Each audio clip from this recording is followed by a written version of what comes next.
This DVD is focused on growing tosai to jumbo, or at least choosing tosai with the right kind of attributes to become good jumbo koi. But to enable this to be easier, what we're actually first doing is looking at nisai, and in this case 3 nisai that are extremely high level fish and also one very high level sansai, because once you manage to understand the aspects of these fish that differentiate the different body types and colours and things like that, it then becomes a whole lot easier to apply those theories to choosing tosai.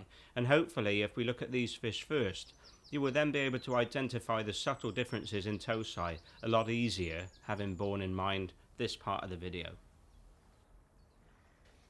So we have 4 fish now in the bowl. They're actually 4 completely different bloodlines, although 3 of them appear to be very similar.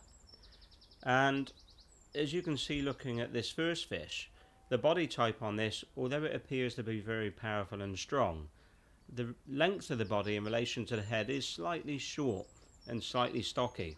And although this worries me a little bit, this is actually a very new bloodline that I have very little understanding of. But I think that despite this body being this kind of length, if you like, in proportion to its width, I still hope that it's still going to become a good big fish in the future. But there is an element of gamble with this. This body type, as you can see, the height of the fish is extremely good, but it does appear to be slightly short in the body, whereas the head just seems to be magnificent. The head is very long and very broad between the eyes. So there is that slight question mark over just how big it's going to get. But despite those proportions, I think it hopefully will grow beyond 80 cm without too much trouble. Now this fish, I think, has actually got the best combination of attributes for getting big. The body type is very long, the backbone is very, very strong. The relationship between the body length and also the head, I think, is very well balanced. And if you look at the body type here, the profile of the head is very nice with good height over the head, which then goes on to the shoulder area and then continues to rise up over the back of the fish. The backbone, as you can see, is also very strong and very thick, and I think this is a particularly nice body line, and out of the 4 fish in the bowl is the best combination. The body line underneath as well, the belly line if you like, is nice and tight on this fish as well. And I think in the future this is really the most certain fish for growing jumbo and also holding a good body. Now this kind of hollowed out look that you can almost see on the backbone is a very good sign for the future as far as how the fish will put on body weight. When you see this hollowed out look, what it's telling you is that when the fish grows bigger, the backbone either side of this backbone ridge is going to fill out and flesh up a lot more, which is giving you an indication that hopefully when the fish gets bigger, it's capable of putting on a lot more weight. And then what you'll see is the backbone where it's hollow will have this kind of profile, and then as it slowly grows up, it will slowly fill out in this kind of manner. This koi is a different bloodline to the last one. Now you can see that the head on the fish appears to be a little bit shorter, but it is very broad in the head. And what you're actually seeing here is the fish is just a little bit shorter in the face. That won't really affect its likelihood to get big. It's purely really an aesthetic issue, where obviously you would prefer to have a longer face, if you like, on the fish. I don't think this will affect its ability to grow, but it purely, when it does get jumbo, it will retain this kind of look, where it is a little bit shorter in the face, but it's no problem.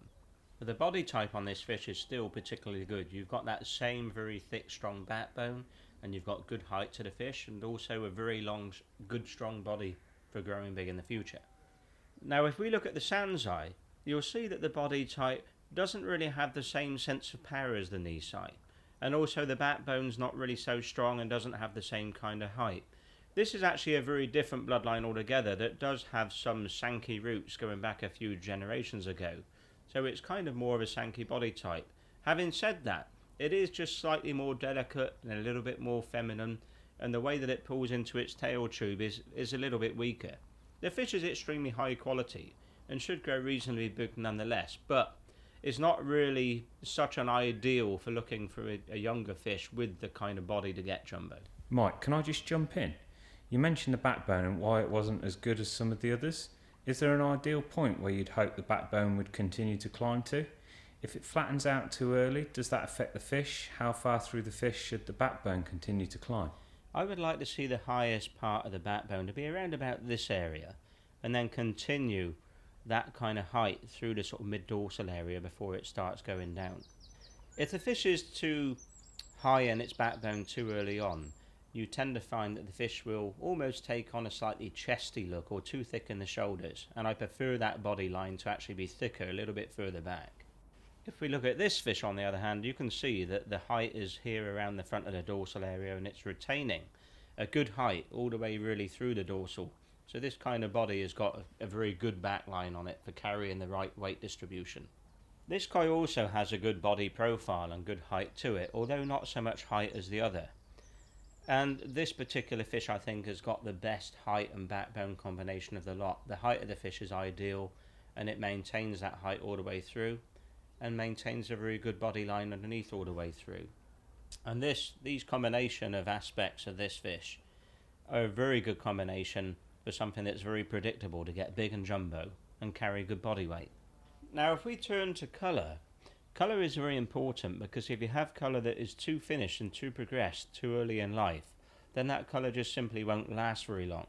So what we're looking for is an ideal colour in relation to its bloodline, so that we can predict that in the future the fish will finish up a lot later in life and therefore look more beautiful later in life as a jumbo fish, and also hold its colour quality for longer as a jumbo fish. Another thing that is important to bear in mind is to have some kind of understanding of the colour type that you're looking at, because if the colour is a very soft kind of colour, then it's important not to choose something that's too red in relation to that bloodline, because that will peak too early and then won't hold its quality. But likewise, if you're looking at a bloodline that is very red genetically, and you're looking at something that is actually too soft and looks like it's a good prospect for the future, quite often those fish actually never really come good because the quality is just not really there in the first place. But if you realise that it's a redder kind of colour, then it's easier to choose a youthful representation of that particular colour that hopefully will become the kind of colour later on in life that it should, rather than just being a fish that looks like a good prospect, but because you don't understand the bloodline or the colour type, it never actually becomes good, and instead goes the opposite way when the fish gets older. Now this particular koi, although it's sansai and you would expect the colour to be a little bit more finished up because of that, it's actually a redder kind of bloodline altogether. And because of this, it can be a very tricky one to get right. So it's very important to get the colour type with this particular bloodline to be an ideal representation of this bloodline, so that it will peak later on in life in the way that you would expect it to. Because if this one was too red, then it will just fall apart later on in life. And if it's too orange, quite often with this lineage, it's very difficult for the fish to actually peak later on in life and become beautiful. It will kind of look like it's going to get better, but perhaps never will do. This fish, on the other hand, I think it's a different bloodline again, but this particular colour type is one that's very forgiving. It's very easy to buy one from this lineage that perhaps is a little bit more orange and a little bit more redder on the other hand, and yet still when the fish gets bigger and older, they actually hold their beauty very nice and long term anyway. So it's a lot easier bloodline to get right. While we're talking about colour, it gets even more confusing when you hear of breeders where the fish come in quite red because of how they've been kept and raised in Japan, and then the colour softens up and goes more orange. Does that apply to any of these fish, and how does that affect your choices in Japan? I guess it's knowing how the breeders have kept the fish. It is very important to understand how the breeders have raised the koi, because some breeders use more colour food than others. So as a young koi it would look redder, and yet when you get it home the colour will actually soften up and become more orange because your raising technique is different. Whereas other breeders use less colour food, and yet when you take those fish home, those fish on the other hand with your raising techniques actually become redder. And likewise, different areas of Japan have actually got different minerals or metals within the water, and that also has an influence on the colour. So some fish you wouldn't really like the bloodline because maybe for your liking it's just generally too red. And yet if you take that fish home and raise the fish yourself, you will actually find that the colour will change in a relatively short space of time and become perhaps a lot more to your liking. And it can also be the case that because of this influence, the fish will actually never appear to be in particularly good condition at the breeder's premises, and yet when you get the fish home they seem to clean up. The white skin becomes much nicer and brighter, and the colour also becomes brighter. And this is because of that kind of predominance, if you like, of metals like perhaps iron and things like that that can actually make the condition of the fish or colour and skin not look as attractive as perhaps it should naturally be. So the influence of this is such that maybe some fish from one geographical area look a little bit redder than another breeder's fish, but in reality, when you've had them at home and you've raised the fish in your own pond, you'll find that some of these bloodlines are actually not so dissimilar. The colour type can actually be much the same, but purely the raising techniques or the water that the breeder's got has given the fish a different look. So with this all in mind, it is actually quite important to understand the bloodlines, or if you like, the lineage of the fish in question as far as the parents are concerned, because you do need to know what goes into the mix, like where the female parent's from and where that fish's origins are, and also where the males originated from, because it gives you a much better idea of what to expect. And it particularly helps if you understand why the breeder has used fish from a particular bloodline, in order to understand what he was trying to exploit from that particular parent, whether it was body or whether it was colour.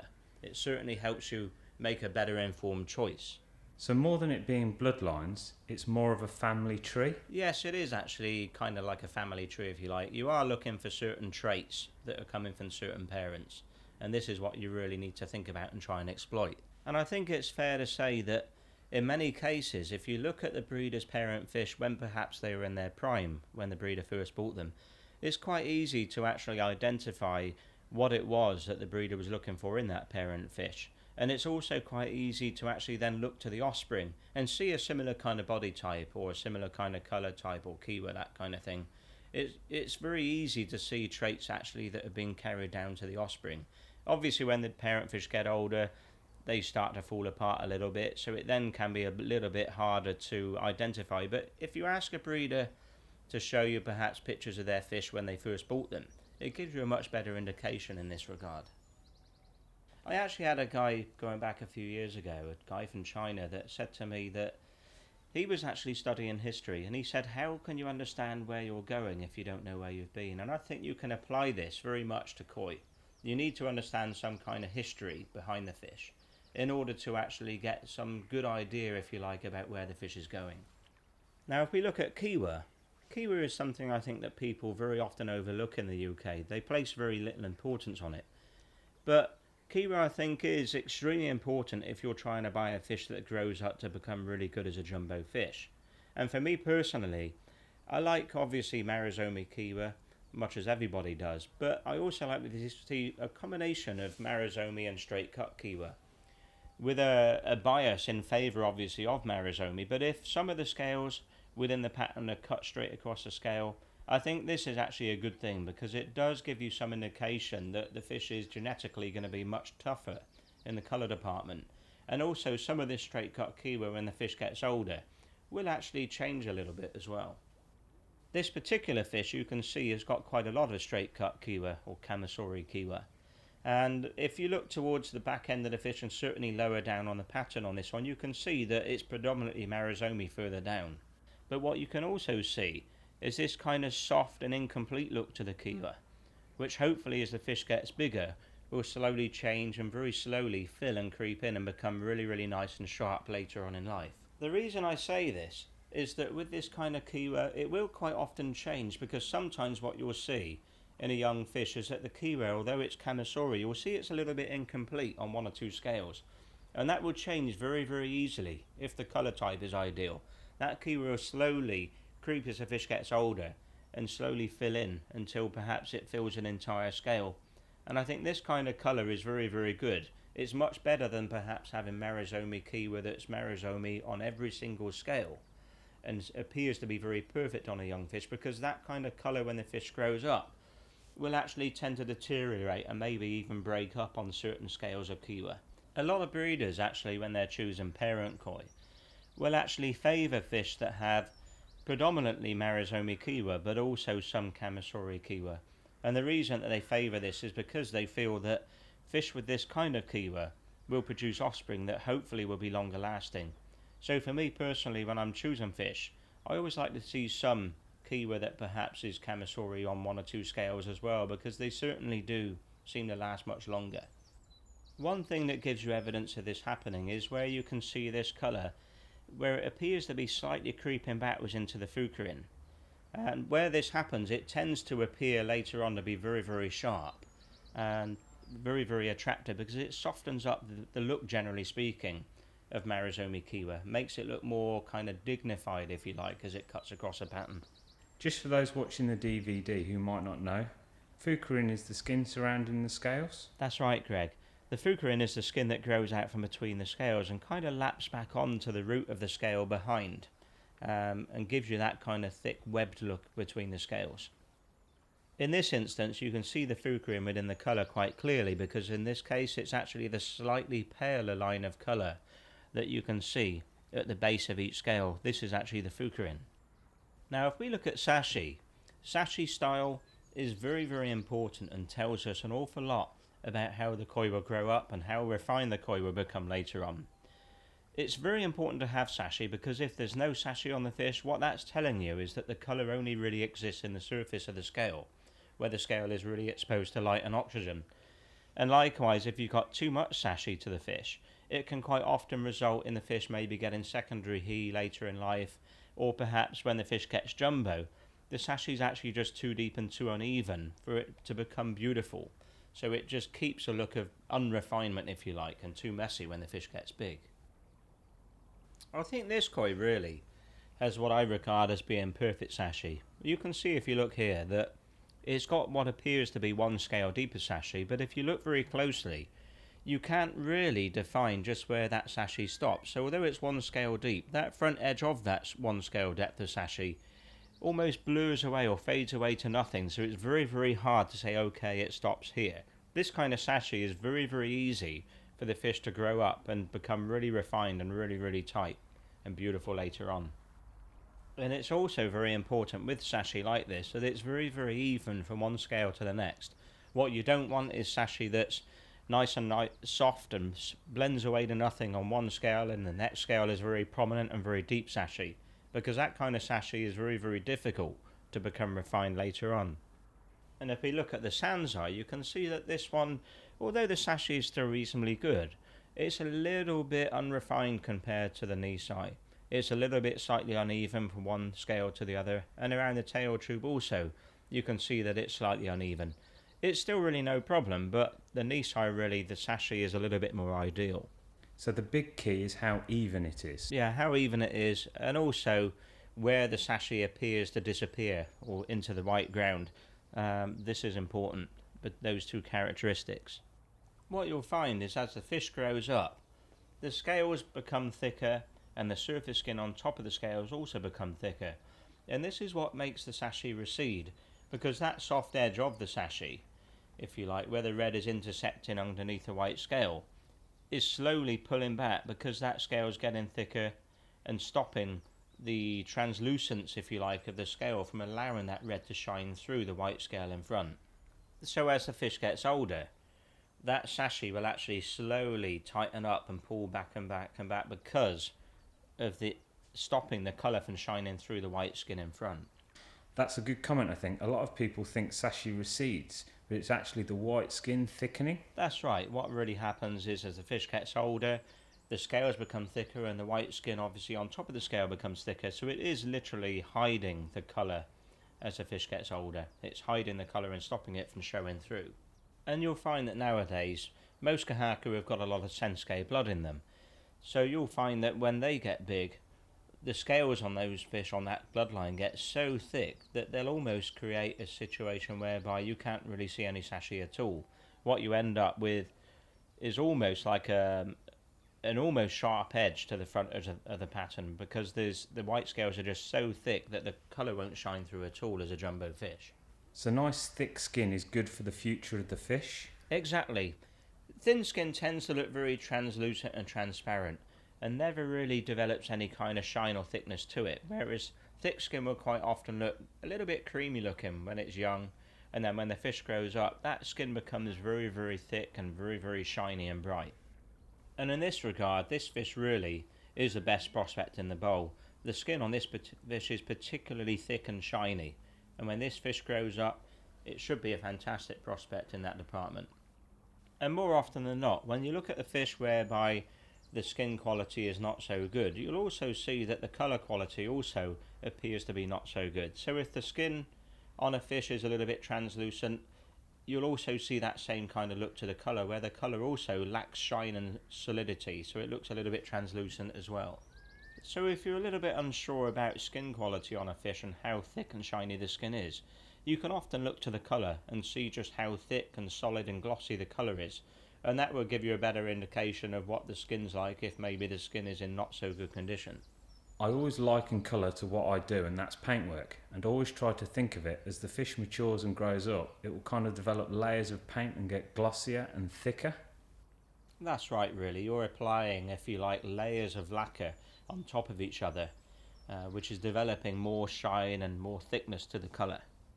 And it's fair to say that as a fish grows up, its scales becomes thicker, the skin becomes thicker, and therefore also the same thing happens with the colour, whereby the scales get thicker and therefore the colour pigment cells, if you like, become denser on the fish and make that colour look more solid and thicker. So you get kind of like a thicker, richer kind of colour to the fish as it grows up if it's raised well.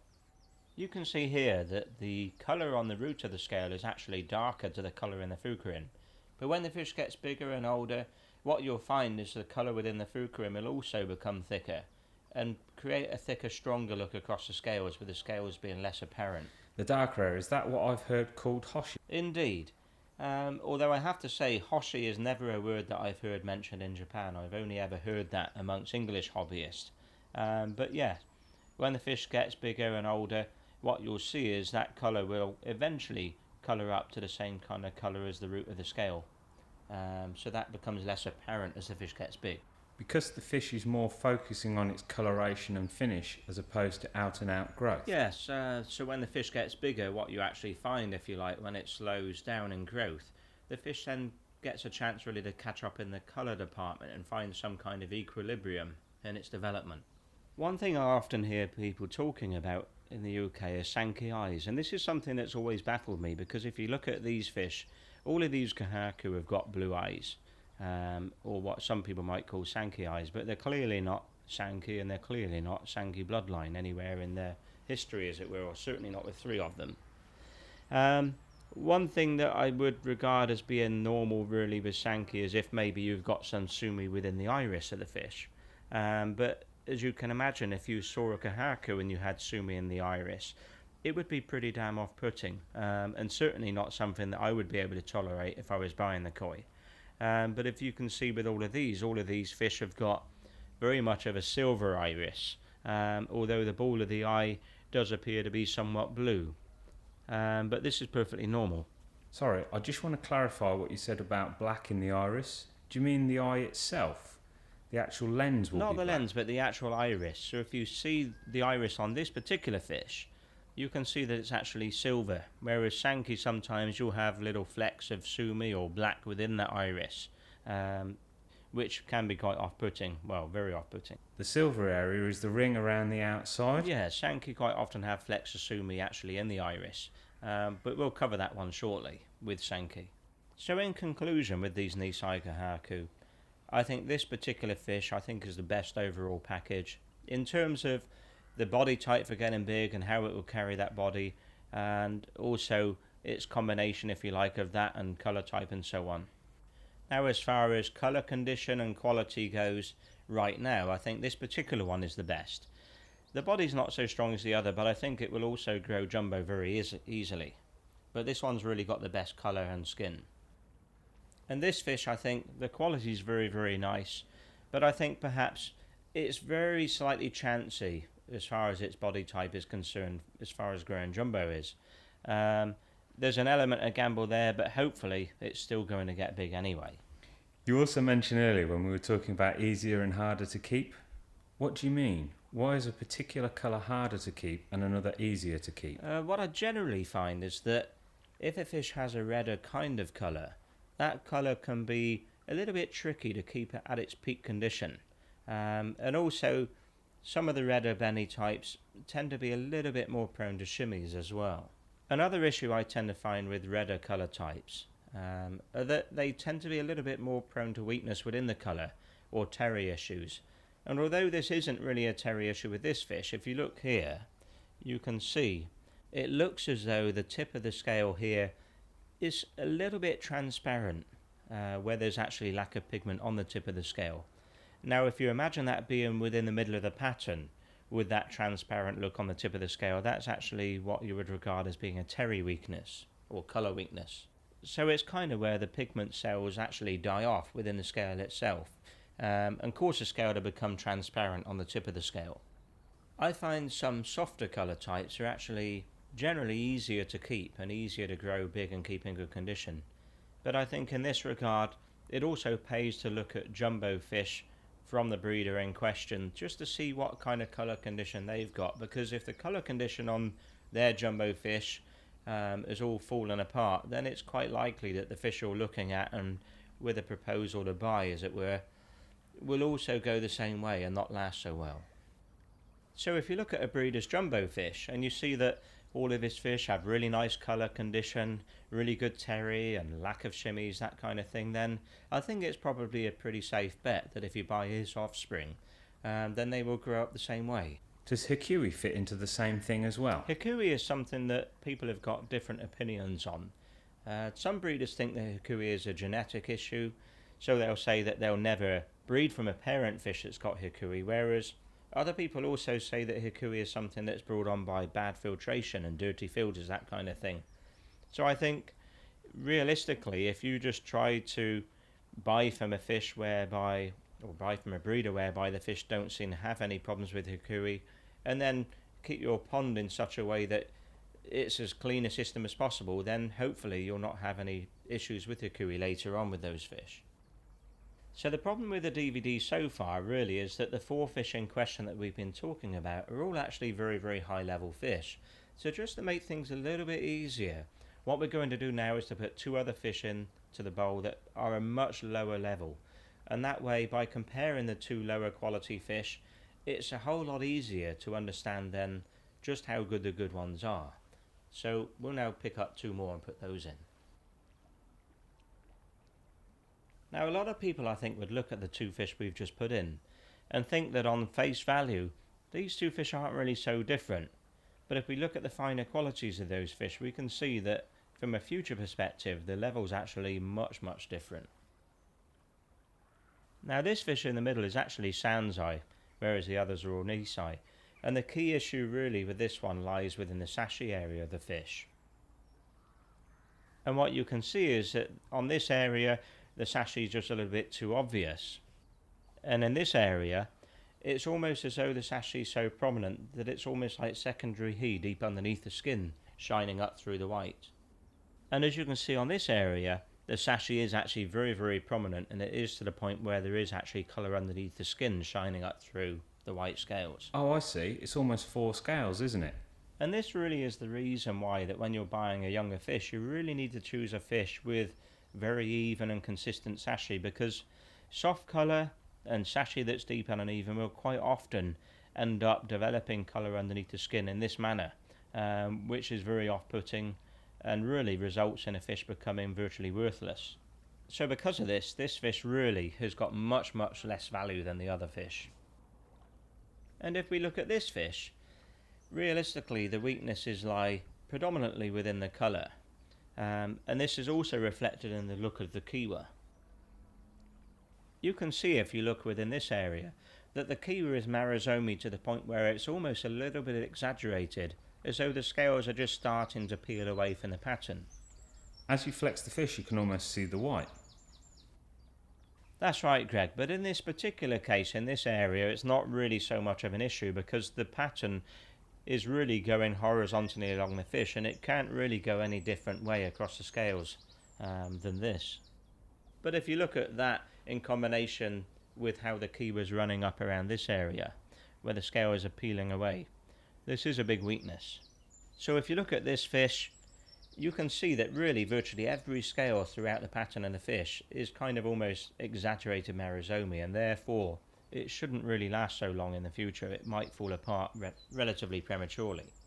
In actual fact, this fish came in as relatively inexpensive tosai, and in all fairness the fish has got better. As the fishes got older, the kiwa slowly consolidated and improved in this area, but to be quite honest, I regard this as being a case of easy come, easy go, because the quality is not so good. So what you'll find is when this fish grows up bigger, is it will slowly kind of revert to having the weaknesses it had when it was younger. So perhaps in the short term, maybe another year or so, this fish will look very attractive for the koi show, but it's certainly no prospect for growing jumbo. It just won't really last long enough. So its peak will be quite short. The last things to come right will be the first things to go wrong? That's right, Greg. So these areas that you see that maybe in the short term are slowly improving and getting better because the quality is not so good, it will slowly then perhaps revert back to having the same weaknesses again later on. Now the body type on this fish is also not really so good. Although the fish looks okay, it's got a kind of lack of power to its backbone, and also underneath the body line is a little bit more kind of feminine and delicate. And the way that it pulls into its tail tube is also a little bit more delicate. And what causes that? What gives it that look? Is it a tail tube issue, or is it a front end of the fish issue? What is giving that more delicate sort of look to the fish? It's the skeletal structure really to start with, because the skeleton structure really isn't good enough, or is dictating that it's not really capable of putting on the right kind of body weight in the right kind of areas. Whereas in the case of this fish here, if you look at this, you've got the right kind of skeleton structure, you've got that kind of power, you've got the head, you've got everything really there that you need in order to kind of build up and make a really good big fish later on. Whereas this one is just generally more delicate, and it's almost as though it's kind of slightly flat on either side and more feminine looking. It's not going to be so good later on. The main issue for me really with this fish is purely down to the quality. The skin quality of the fish is very translucent, you can more or less see straight through it. And this also reflects in the way the colour is. The colour is also very translucent and just lacks thickness and shine. The quality of the colour on this fish just cannot be compared to the other fish that are in the bowl. So you're saying that the quality of the red on the fish is affected by the base skin quality? It is. It's like a foundation. And it's much easier if we compare it to this fish here, because this one has got the best skin quality and colour condition. You can see we've got two different kinds of white skin here. One is like a thick and creamy shiny white, whereas the other one, this one here, it almost looks like it's kind of a blue and translucent sort of look to it. So as this fish grows up, what you'll find is that the skin will never really become good and won't provide a good foundation for the colour. See, I think that many people would initially be attracted to this fish due to the brightness of the white. Yes, and they would do so really because this fish appears to be predominantly whiter in the facial area, whereas this one is kind of like a creamier, thicker white. But this really is a condition thing, and what we need to think about is that we're now into the growing season, and where you've got fish with nice and good glossy thick skin, what you'll find is it's very easy to actually influence the condition of that skin by higher temperatures and higher protein food and food with colour content as well. That also will result in the fish condition or skin condition actually becoming slightly creamy or almost yellow looking.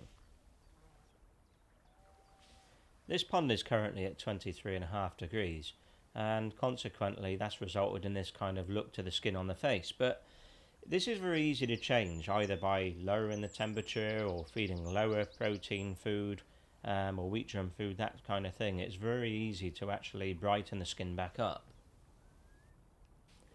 So if you're trying to grow a fish to jumbo, forget about things like skin condition in this case, because this is something that when you grow the fish up jumbo, it's very easy to actually manipulate it later on into becoming much brighter. This fish, on the other hand, is really the way it is because the quality of the fish is just lower. It's not a condition thing, it's purely lower quality, and therefore the skin appears to be whiter. The condition of this fish may not look quite so good now, but the quality is actually very, very high. So as a jumbo prospect, this fish is going to look much, much better in the future.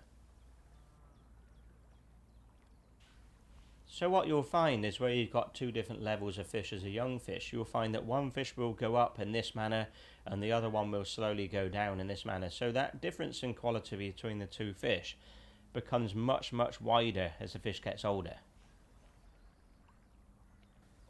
One thing that was quite apparent as you put those two fish side by side a few minutes ago was the difference in colour. People talk about hard and soft colour, and soft always being very orangey and hard being a brighter red. Can you explain what you mean by hard and soft within its own colour type?